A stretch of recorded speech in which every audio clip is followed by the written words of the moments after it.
இன்னைக்கு வந்து எப்படி பொங்கல் வந்து செலிப்ரேட் பண்றாங்க, எப்படி இந்த வைப் வந்து இருக்கு அப்படிங்கிறதுக்காக தான் இந்த vlog.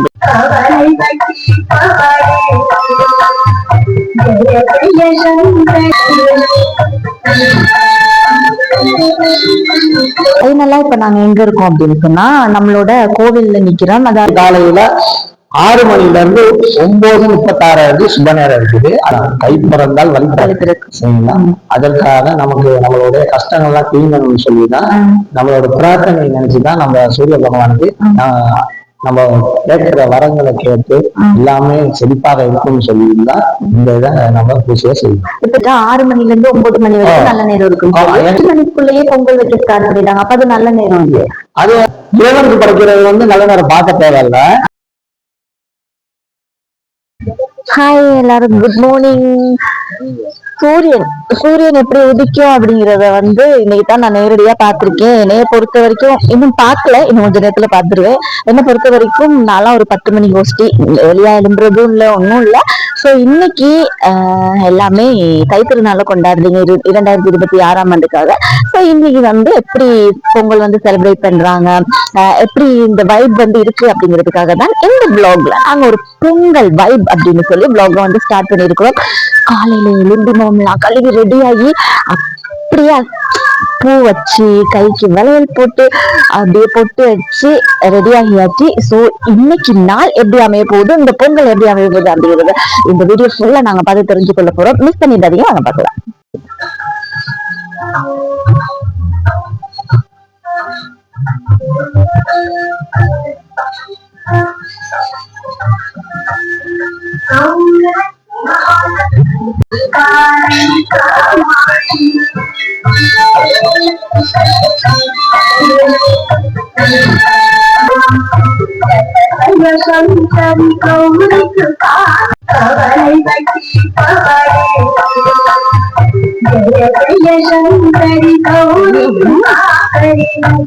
ஒரு மாதிரி நாங்க பொங்கல் பொங்குனது எல்லாமே எடுத்துட்டு ஃபைனலா இப்ப நாங்க எங்க இருக்கோம் அப்படின்னு சொன்னா நம்மளோட கோவில்ல நிக்கிறோம். அதாவது இப்ப அப்கண்ட்ரியில ஒரு பொங்கல் எப்படி செலிப்ரேட் பண்ணுவாங்க, மற்ற பிரதேசத்துல பொங்கல் எப்படி செலிப்ரேட் பண்ணுவாங்க அப்படிங்கிறதுக்குலாம் நிறையவே டிஃப்ரெண்ட் இருக்குது.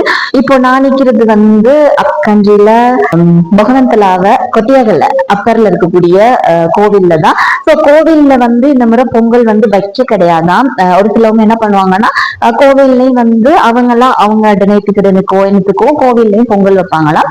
பட் இந்த முறை பாத்தீங்கன்னா நிறைய பேர் அவங்களோட வீட்லயும் வந்து பொங்கலை வந்து வச்சுட்டாங்க. ஸோ நான் வந்து கிட்டத்தட்ட ஒரு 5:30 இருந்து இந்த இடத்துல வந்து நான் நின்றுட்டு இருக்கேன். உங்களுக்கே தெரியும், மார்கழி மாசம், பனி, குளிர், ஸோ அதெல்லாம் தாண்டி ஒரு வழியா அப்படியே ஊர்ல பொங்கல் வச்சவங்க எல்லா இடத்துலயுமே வந்து நாங்க ஓரளவுக்கு எடுக்க முடிஞ்சதா போயிருச்சு. ஆனா ஒரு சின்ன வருத்தம் என்னன்னா பொங்கல் பொங்கி வர்றதை வந்து என்னால எடுக்க முடியல அப்படிங்கிறது மட்டும்தான். ஏன்னா இங்க வந்து இங்க கோவில்ல பூசை பண்றவர் வந்து சொன்னாரு 5:45க்கு நாங்க வந்து பொங்கல் வைப்போம் அப்படிங்கிற மாதிரி. ஸோ அவர் சொன்னதை நம்பி நானும் அப்படியே அழகா ரெடியாகி வந்தா இந்த கோவில் வந்து பூட்டி தான் இருந்துச்சு. பட் இப்ப வந்து ஒரு சில விஷயத்த நான் உங்களோட வந்து அப்படியே ஷேர் பண்ண போறேன். இந்த இடத்துல வந்து நாங்க நின்றுட்டு இருக்கிறோம். ஸோ இந்த பொங்கல் என்னத்துக்கு வைக்கிறாங்க, இங்க மற்ற பிரதேசத்துக்கு எப்படி மாறுபடுது அப்படிங்கிற மாதிரியான விஷயம் எல்லாமே வந்து இந்த வீடியோல நாங்க உங்களோட அப்படியே ஷேர் பண்ணி கொள்ள போறோம். இப்போ இந்த இடத்துல வந்து நான் ஒரு சில விஷயங்களை வந்து நம்மளோட குருக்கள் அவர்கள், அதாவது கொட்டியாகல அப்படி இருக்கக்கூடிய சிவஸ்ரீ மகாதேவன் சர்மா அவர்கள் இப்போ இந்த டைம்ல என்னோட வந்து இருக்கிறாரு. நமக்கு தெரியாத ஒரு சில விஷயங்களை வந்து நான் அவரோட கேட்டு இப்ப நான் தெரிஞ்சு கொள்ள போறேன். வணக்கம் ஐயா. வணக்கம். ஹாப்பி பொங்கல் உங்களுக்கு. வாழ்த்துக்கள். இப்போ இன்னைக்கு வந்து பாத்தீங்க அப்படின்னு சொன்னா பொங்கல் வந்து எல்லா இடத்துலயுமே வந்து கொண்டாடிட்டு இருக்கிறாங்க. இப்போ இந்த பொங்கல் வந்து நீங்க நினைக்கிற வரைக்கும் இந்து மக்கள் மட்டும்தான் கொண்டாடுவாங்க அப்படிங்கிற மாதிரி நினைக்கிறீங்களா? அப்படின்னு இல்ல, எல்லா சமூகத்தினரும் அதை ஈடுபாடு கொள்ளலாம். அதாவது இன்றைய தினத்துல வந்து தை 1 சரிங்களா, தை 1 விஸ்வாச வருடம்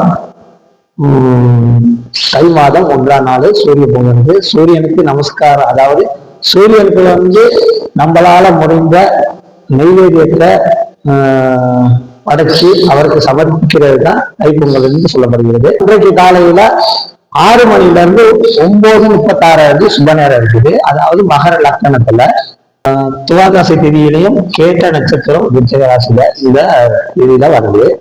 தமிழராகிய நாங்க நன்மை பெறுவதற்காகவும் குறைகளையும் இதெல்லாம் தீர்ப்பதற்காக தான் காலையில இருந்து நீராடி விட்டு அடுத்து வாசல்ல சுத்தமான எல்லாம் செய்துட்டு சூரியன் நமஸ்காரம், அதாவது அடுப்பெல்லாம் போட்டு, அதாவது பிள்ளையார் பிடித்து வைக்கணும். 2 பிள்ளையார் பிடித்து வைக்கணும்.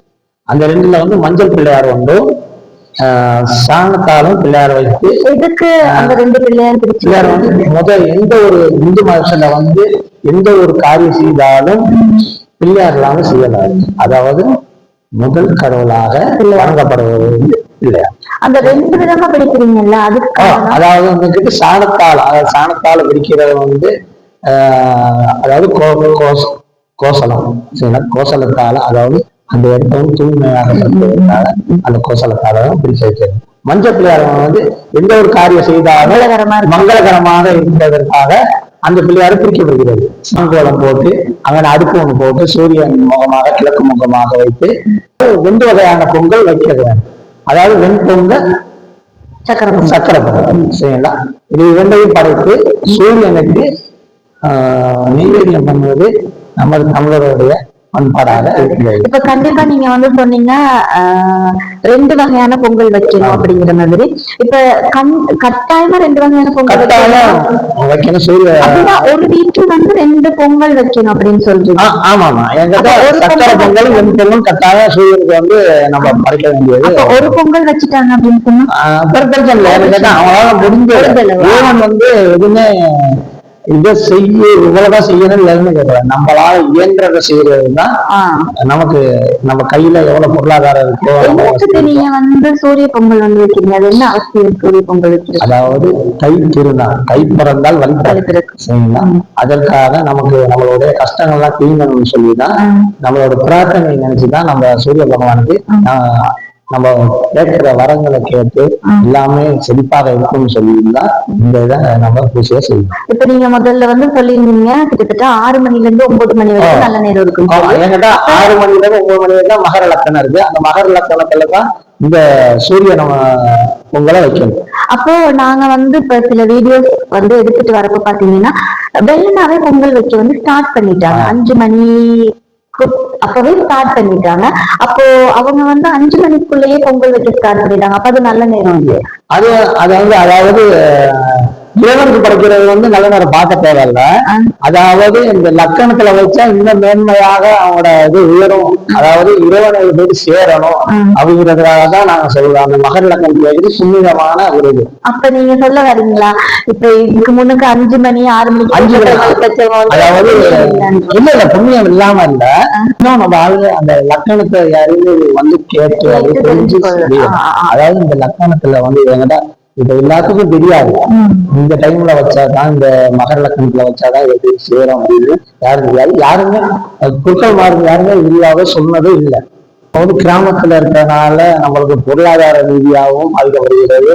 நம்ம வாழ்க்கை தரமும் கொஞ்சம் கஷ்டமா தான் நடந்து இருக்குது. அதனால நம்ம இந்த மாதிரி கோயில் ஆலயத்துல வந்து கொஞ்சம் பொருளாதார ரீதியாக எதுவுமே செய்து வைக்கக்கூடிய வாய்ப்புகள் இல்லை. இன்னொரு விஷயம் வந்து இப்ப என்னன்னா, இப்ப நீங்க பொங்கல் வைக்கிற நேரத்துல அந்த பொங்கல்ல என்ன பொருட்கள் எல்லாமே சேர்த்து அதுல வந்து பொங்கல் வைக்கிறீங்க? பொங்கல் சர்க்கரை, அரிசி, தேங்காய், மற்றது ஈச்சம்பழம், பொட்டுக்கடலை, தேன், பால் எல்லாமே வைக்கணும்.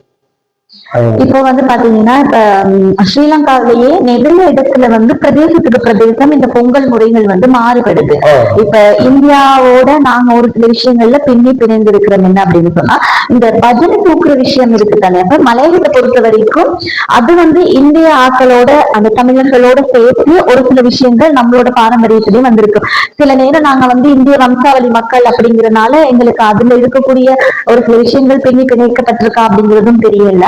ஆனா நம்ம பார்த்தோம்னா தென்னிலங்கையா இருக்கட்டும், வடகிழக்கு சைடுலயா இருக்கட்டும், அப்படியான இடங்கள்ல வந்து இந்த பஜனை தூக்குற விஷயம் வந்து கண்டிப்பா இல்ல. அப்ப இங்க வந்து நாங்க அந்த பஜனை தூக்குறது வந்து யாருக்காக, என்னத்துக்காக அந்த பஜனை வந்து தூக்குறோம்? அதாவது மார்கழி மாசங்கிறது வந்து ஒரு பூட மாசம். சரி, அந்த இதுல வந்து யாருமே ஒரு சுபகாரியங்களோ இல்லோ, அதாவது மார்கழிங்கிறது வந்து ஒரு தெய்வத்துக்கு கூடிய மாசம். அதாவது ராமர், கிருஷ்ணர், அதாவது அவங்களுக்கு வந்து அந்த மாசமாக ஒதுக்கப்பட்டு இருக்குது. சரிங்களா? இந்த மாசத்துல வந்து யாருமே ஒரு நல்ல காரியங்களை செய்ய மாட்டாங்க, தெய்வத்துக்காக ஒதுக்கின ஒரு மாசமாக கருதப்படுகிறது. கிராமப்புறத்துல மட்டும்தான் இந்த மாதிரி ராமர் வடிவம் பஜனை பஜனைகளை பற்றி வீடியோ காலையில, அதாவது சொல்ல போனா சிவபஜனை ஹரிபஜனைன்னு ரெண்டு இருக்கு. இது வந்து ஹரிபஜனை. ஹரிபஜனைங்கிறது வந்து காலையில சரியாக 5 மணி அளவில் பக்தர்கள் குளிச்சுட்டு ஒவ்வொரு அந்த தோட்டம் ஃபுல்லாவே வீதிகளை வருவது வழக்கம். சிவபஜனைங்கிறது வந்து நம்ம எந்த ஆலயத்துல செய்ய வேண்டிய எந்த நேரம் வேணாலும் செய்யலாம். அதுல என்ன சொல்லுங்க? அதுல வந்து நம்ம இப்ப பாடல்கள்லாம் படித்து, இப்ப நீங்க எடுத்துக்கிட்டீங்கன்னா உதாரணத்துக்கு நான் சொல்றேன், இப்ப சபரிமலை பஜனை செய்வோம், அந்த மாதிரி ஒவ்வொருக்கும் பிள்ளையார் பஜனை செய்யலாம், அம்மன் கிட்ட செய்யலாம், அந்த மாதிரி பஜனைகள் செய்யலாம். ஆனா ஹரிபஜனைங்கிறது வந்து கட்டாயம் மார்கழி மாசம் தான் செய்யறாங்க. யாழ்ப்பாணம் மட்டக்களப்போ இந்தியாவில் போது பஜனை வந்து செய்யாம, அதாவது ஹரிபஜனை வந்து இல்லை திருவேண்டுமாறு திருப்பாவை அந்த மாதிரி கோயில்கள் படித்துவிட்டு வீதிகளை வருவாங்க. இந்த மாதிரி கம்பங்கள் தூக்க மாட்டாங்க. இப்ப நம்ம தோட்டப்புறத்துல வந்து அதை ஒரு வடிவம் அமைச்சு காலையில வெள்ளனா பக்தர்கள் தூக்கி செல்வாங்க. அப்ப இப்ப வந்து நீங்க இன்னைக்கு பொங்கல் கடைசி நாள் அப்படிங்கிறதால இன்னைக்கு கொஞ்சம் லேட் ஆகிதான் அந்த பஜனை வந்து தூக்குவாங்க, அப்படிதான்? சரியாக சொல்ல போனா மார்கழி மாசம் 30ஆம் நாளே இது முடியும். இன்னைக்கு வந்து தை திருநாள். ஆமா, சரியா? அதாவது நேற்று வந்து அந்த விஷயத்த நம்ம முடிச்சிருக்கணும். வளமையாக ஆதி காலத்துல இருந்து நம்ம முன்னோர்கள் என்ன செய்யறாங்கன்னா இந்த தை திருநாள்ல வந்து இத பழகிட்டாங்க. அப்ப அதனால இதை மாற்றுறது கொஞ்சம் கஷ்டம். அப்ப அதனால நம்ம அதே வளமையில போய்கிட்டு. ஆனா இன்னைக்கு வந்து சூரியன் தான் கட்டாயம் நம்ம சூரிய பொங்க நமஸ்காரம் செஞ்சுட்டு கோயிலுக்கு வந்து புத்தாடை எல்லாம் அணிந்து இந்த திருநாளை கொண்டாடுறாங்க. இப்ப இனி கோவில்ல என்ன செய்யுது? இன்றைக்கு இன்னும் ஒரு சரியான ஒரு 9 மணி அளவுல ஆலயத்துல சுற்றுக்கோயில் பூசை நடக்கும்.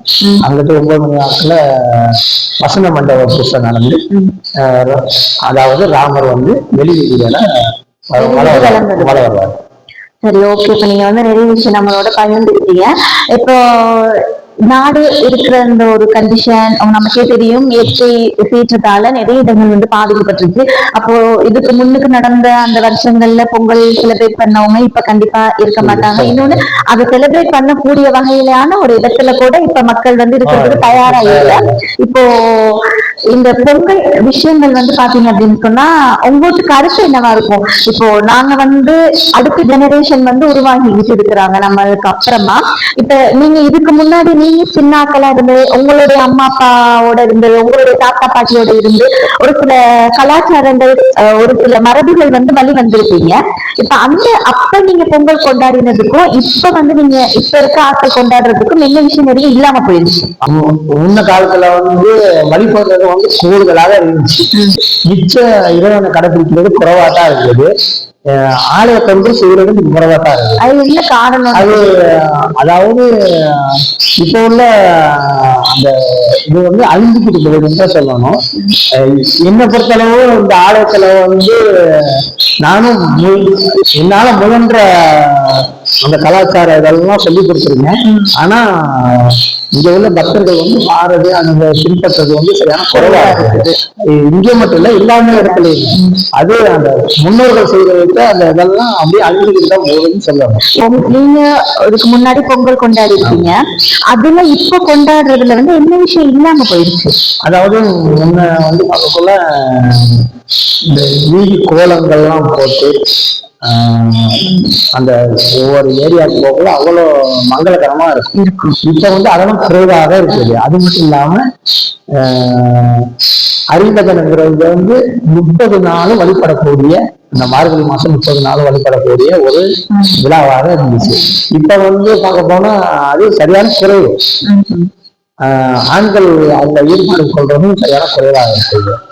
அது முதல் காரணம் என்னன்னு கேட்டா பொருளாதார ரீதியாக ஆளுகள் பாதிக்கப்பட்டிருக்காங்க. அப்ப அவங்க வந்து வெளியில போயிட்டு வேலைக்கோ இதுக்கோ போனதுனால இங்க கிராமத்துல குறைவா இருக்கு. இது ஆண்கள் செய்ய வேண்டிய அந்த பூஜையினால அது குறைவா இருக்கிறதுனால நான் அப்படி பொருளாதாரம் இருந்தா தானே நம்ம செய்யலாம். அது உண்மைதான். சரி, இப்ப இந்த பொங்கல்ல எல்லாருக்கும் என்ன சொல்ல விரும்புறீங்க?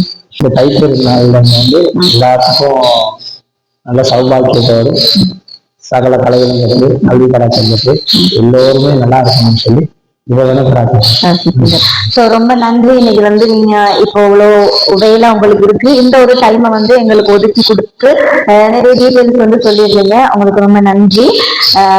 தொடர்ந்து பாத்தீங்க அப்படின்னு சொன்னா நாங்க வந்து இந்த பொங்கல் பண்டிகை வந்து எனக்கு கொண்டாடுறோம் அப்படிங்கிற மாதிரி நிறைய பேருக்கு வந்து டவுட் இருக்கலாம். நமக்கு வந்து சிவஸ்ரீ மகாதேவன் சர்மா அவர்கள் நிறைய விஷயத்த நம்மளோட வந்து பகிர்ந்து கொண்டாரு, நிறைய விஷயத்த நம்மளோட வந்து கதைச்சிருந்தாரு. உண்மையாவே அவர் சொன்ன ஒரு விஷயம், ரொம்ப வருத்தம் கொடுக்கக்கூடிய ஒரு விஷயம் என்ன அப்படின்னு சொன்னா, இப்போதைய ஜெனரேஷன்ல வந்து நிறைய விஷயங்கள் வந்து அப்படியே மாறிடுச்சு, அப்படியே மருவி நிறைய விஷயத்த நாங்க இழந்துட்டோம் அப்படின்னு தான் சொல்லணும். இப்ப இருக்கவங்க நிறைய பேர் போனோட மினக்கெடுத்தி இப்படி நிறைய விஷயங்கள்ல நாங்க வந்து எங்களோட கலை கலாச்சாரத்துக்கு நாங்க முக்கியத்துவம் கொடுக்காம அப்படியே அப்பத்தக்க விஷயங்கள்ல நாங்க பயணிச்சுட்டு இருக்கிறோம் அப்படிங்கிறது வந்து நாங்க சிந்திக்க வேண்டிய ஒரு விஷயம். கண்டிப்பா நீங்களும் சிந்திச்சு பாருங்க, உங்களுடைய பிள்ளைகளுக்கு நீங்க என்னத்தை கொடுக்குறீங்க, சோ நம்மளோட ஜெனரேஷனுக்கு நாங்க என்னத்தை அடுத்து நம்மளோட சந்ததிக்கு கடத்த போறோம் அப்படிங்கிற ஒரு விஷயம் வந்து இங்க நாங்க சிந்திக்க வேண்டிய ஒரு விஷயமா இருக்குது.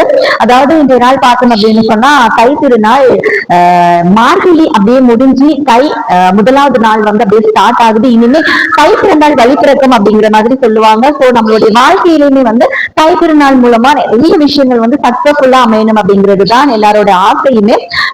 நெத்தி வியர்வை நிலத்துல சிந்த உழைக்கக்கூடிய எங்களுடைய உலக அவர்களுக்கு நாங்க நன்றி சொல்ற விதமாகவும், உலகத்துக்கு பயன்படுத்தக்கூடிய அந்த மாடா இருக்கட்டும், நமக்கு மழை பொழியக்கூடிய அந்த மேகமா இருக்கட்டும், எங்களுடைய சூரிய பகவானா இருக்கட்டும், எங்களுக்கு ஒரு ஒளியை கொடுக்குறாங்க. எங்களுடைய வாழ்க்கை முழுக்கவுமே அந்த ஒளி வந்து அப்படியே பரவி நாங்க வந்து சந்தோஷமா இருக்கணும் அப்படிங்கிறதுக்காக ஒரு மகத்தான நாள், மாபெரும் ஒரு தமிழர்களினுடைய உன்னதமான ஒரு நாள் தான் இந்த தை திருநாள் அப்படின்னு கூட சொல்லலாம். நாங்க வந்து அப்படியே பொங்கல் பொங்கி அவங்களுக்கு வந்து நன்றி சொல்லக்கூடிய ஒரு நாளா இருக்குது. பொங்கல் பாத்தீங்க அப்படின்னு சொன்னா ஒரு 4 விதமா நாங்க வந்து கொண்டாடக்கூடியதா இருக்கும். முதலாவது போகி பொங்கல். அதாவது போகி பொங்கல் நாங்க கொண்டாடுற நேரத்துல பழையன கழிதலும் புதியன புகுதலும் அப்படின்னு வந்து சொல்லுவாங்க. சோ இந்தியா சைட்ல எல்லாம் பாத்தீங்க அப்படின்னு சொன்னா நிறையவே வந்து பழைய உடுப்புகள் பழைய பொருட்கள் எல்லாம் போட்டு தீ வச்சு அப்படியே கொளுத்திடுவாங்க. சோ இங்க வந்து நாங்க தீ வச்சு கொளுத்த வேண்டியது பழைய பொருட்களை மட்டும் கிடையாது, எங்க மனசுல இருக்கக்கூடிய தேவையற்ற ஒரு சிந்தனைகளையுமே தான் நாங்க வந்து அப்படியே அழிச்சிருவோம் அப்படிங்கிறதுதான் இந்த பொங்கல்ல நான் உங்களுக்கு சொல்ல விரும்புறேன். அதாவது பழையன கழிதல், எங்க மனசுல இருக்கக்கூடிய குரோதங்கள் பகை அந்த மாதிரியான தேவையற்ற சிந்தனைகள் எல்லாத்தையுமே அப்படியே நாங்க ஒதுக்கி அப்படியே முற்ற அழிச்சிட்டு புது விஷயங்கள் நல்ல சிந்தனைகள் நல்ல மாதிரியான தோற்று எல்லாமே எங்களுக்குள்ள வரணும் அப்படிங்கிறது. ரெண்டாவது வந்து தை திருநாள், அதாவது உழவருக்கு நாங்க நன்றி சொல்றது. நாங்க சாப்பாடுல கை வைக்கணும்னு சொன்னா அவங்க வந்து சேற்றுல கால் வச்சு ஆகணும். சோ அப்படி ஒரு உன்னதமான தொழிலை செய்யக்கூடிய விவசாயிகளினுடைய அந்த உழவர் திருநாள் தான் இந்த 2வது நாள் தை திருநாள் நாங்க வந்து கொண்டாடுறது. 3வது நாங்க பார்த்தோம் அப்படின்னு சொன்னா மாட்டு பொங்கல். அதாவது பழைய காலத்துல எல்லாம் நாங்க வந்து அந்த நிலத்தை உழவனம் அப்படின்னு சொன்னா அந்த உழவர்கள் என்ன செய்வாங்கன்னா நிலத்தை உழுறதுக்கு மாடுகள் தான் அந்த மாட்டு வண்டிகள்ல கட்டி பயன்படுத்தி இருப்பாங்க. இப்ப எத்தனையோ கலாச்சாரங்கள் எத்தனையோ டெக்னிக்கல் சைடான விஷயங்கள் வெளிவந்தாலுமே அது ஸ்டார்டிங்ல இருந்து அந்த மாடை வச்சு நாங்க உழுவுறதுதான் இருந்துச்சு. சோ அந்த டைம்ல இருக்கக்கூடிய அந்த மாடுக்கு நாங்க பொங்கல் அப்படின்னு சொல்லி ஒரு நன்றியை நாங்க தெரிவிக்கிறது தான் 3வது நாங்க மாட்டு பொங்கல். 4வது பாத்தீங்கன்னா காணும் பொங்கல். பெரும்பாலுமே நம்ம சைட்ல இந்த காணும் பொங்கல் கொண்டாடுறது கிடையாது. காணும் பொங்கல் அப்படிங்கிறது நம்ம வீட்டுல அடுத்த நாள் நாங்க காண்கிற எங்களுடைய உறவினர்களை நாங்க கண்டு அவங்களுக்கு வாழ்த்து சொல்றதா இருக்கட்டும், அவங்களோட நாங்க எங்களுடைய அன்பை பகிர்ந்து கொள்றதா இருக்கட்டும், இந்த மாதிரியான விஷயங்கள் எல்லாமே காணும் பொங்கல்ல நாங்க செய்துட்டு இருக்கோம். இதுல எதை நாங்க செய்யறோம் எதை நாங்க விடுறோம் அப்படிங்கிறத நாங்க தான் சிந்திச்சு பார்த்துக்கொள்ளணும். சோ இந்த ஒரு நாள் போட்டி பொறாமைகள் இல்லாம எல்லாருமே ஒற்றுமையா சந்தோஷமா சர்வ மதத்துல இருக்கக்கூடிய தமிழர்களும் இந்த பண்டிகையை வந்து சந்தோஷமான முறையில கொண்டாடணும் அப்படிங்கிறது தான் எல்லாரோட ஆசையமாவே இருக்குது. இன்னைக்கு நாள் இந்த பிளாக் இந்த நேரத்துல அப்படியே நான் வந்து எண்ட் பண்ண போறேன். மற்றொரு பிளாக்ல வந்து உங்களை நான் சந்திக்க போறேன். எனக்கு இந்த தை திருநாள் நிறைய எக்ஸ்பீரியன்ஸ் வந்து கொடுத்துருச்சு பர்சனலி. ஸோ உங்க எல்லாருக்குமே இந்த தை திருநாள் ஒரு புதிய பாதைக்கு கொண்டுட்டு போகட்டும். எல்லாமே சந்தோஷமா உங்களோட ஃபேமிலியோட ஃப்ரெண்ட்ஸோட தை திருநாளை கொண்டாடுங்க. எல்லாருக்கும் 2026ஆம் ஆண்டு தை திருநாள் நல்வாழ்த்துக்கள். மற்றொரு பாடலில் சந்திக்கலாம்.